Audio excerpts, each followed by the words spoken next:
વડોદરા શહેરના વારસિયા રોડ પર જૂના આરટીઓ પોલીસ સ્ટેશનની સામે રોડ પર અઠવાડિયા પહેલાં કેબલ નાખવાની કામગીરી હાથ ધરવામાં આવી હતી, જે બાદ ફક્ત માટીનું પુરાણ કરવામાં આવ્યું છે। ચોમાસાની ઋતુમાં વરસાદ અત્યારે ચાલી રહ્યો છે, ત્યારે અહીંયા કિચડ થવાના કારણે આવતા જતા નાગરિકો સ્લીપ થવાના બનાવો બને છે। આ સાથે પાણી આ ખાડામાં ભરાઈ જવાના કારણે સ્થાનિક દુકાનદારોને પણ મુશ્કેલી સર્જાઈ છે। બોર્ડ ઓફિસમાં આ બાબતની અરજી પણ કરવામાં આવી છે, તેમ છતાં પણ કોઈ કાર્યવાહી ન કરાતા સ્થાનિક દુકાનદારોએ આજે મીડિયા સમક્ષ પોતાનો રોષ ઠાલવ્યો હતો। ચેમ્બર આટલું જ છે, પણ માટી રોડ સુધી છે। અમારી દુકાન ત્યાં છે, પણ ત્યાં સુધી બી તકલીફ છે।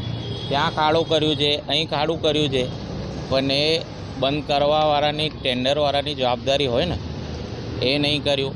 પરમિશન વગર અહીં હદમાં લગાવ્યું છે, એ કંઈ કીધું નહીં। ના દુકાનવાળાને આમને પૂછ્યું છે, આમને પૂછ્યું છે, આ બંને દુકાનની વચ્ચે આ લગાવી દીધું, બરાબર।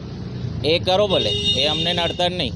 ગાડીઓ પડી રહે છે, આ પડ્યો રહે તો વાંધો નહીં, પણ આજે માટીનો શું નિકાલ થશે? આનું કંઈ કરાવો।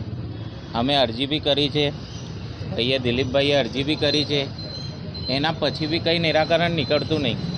જૂના આઈટીઓ રોડથી અમે બોલીએ છીએ। 6 થી 7 દિવસ પહેલાં કેબલ વાયર નાખવા માટે આટલો 2 ફૂટનો ખાડો ખોદેલો છે।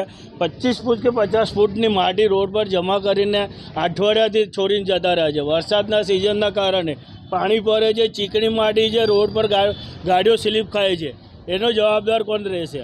શ્રી સરકારને વિનંતી કરવામાં આવે, વહેલામાં વહેલા માટી ઉપાડવામાં આવે, આગળ વ્યવસ્થિત કાર્યવાહી કરવામાં આવે।